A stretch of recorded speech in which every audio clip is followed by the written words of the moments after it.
یہ صرف بارش نہیں، یہ صرف سیلاب نہیں۔ جب زمین پر اللہ کی نافرمانی حد سے بڑھ جائے تو آسمان سے رحمت بھی زحمت بن کر برستی ہے۔ سوال یہ ہے کہ ہم بحیثیت قوم اللہ سے ایسی کون سی اجتماعی بغاوت کر رہے ہیں؟ بغاوت کی جڑ ہمارا آئین اور قانون ہے، جہاں اللہ کی حاکمیت کے بجائے انسانوں کی حاکمیت کو قبول کیا گیا ہے۔ جو قوم اپنے فیصلے اللہ کے قانون کے مطابق نہ کرے وہی ظالم اور فاسق ہے۔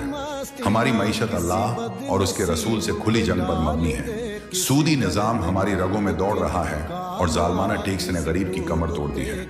اسلام تو مسلمانوں سے زکوہ صدقہ اور غیر مسلموں سے جزیہ لیتا ہے، مگر یہاں تو مسلمانوں کا ہی خون نچوڑا جا رہا ہے، اور اس غیر شرعی نظام کو تحفظ کون دیتا ہے؟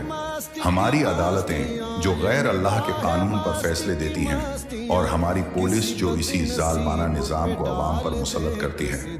یہ ادارے انصاف کے نہیں، اس نظام کے غلام بن چکے ہیں۔ اور اس بغاوت کا سب سے بڑا المیہ جب امت کی محافظ فوج غیر اللہ کے آئین کی قسم کھا کر اپنے ہی مسلمان عوام کے سامنے کھڑی ہو جائے۔ یہ وہ فتنہ ہے جس پر نبی اکرم نے فرمایا، جب دو مسلمان آپس میں لڑ پڑیں تو قاتل اور مقتول دونوں جہنمی ہیں۔ جب محافظ ہی عوام سے لڑے تو عذاب نہیں آئے گا تو اور کیا؟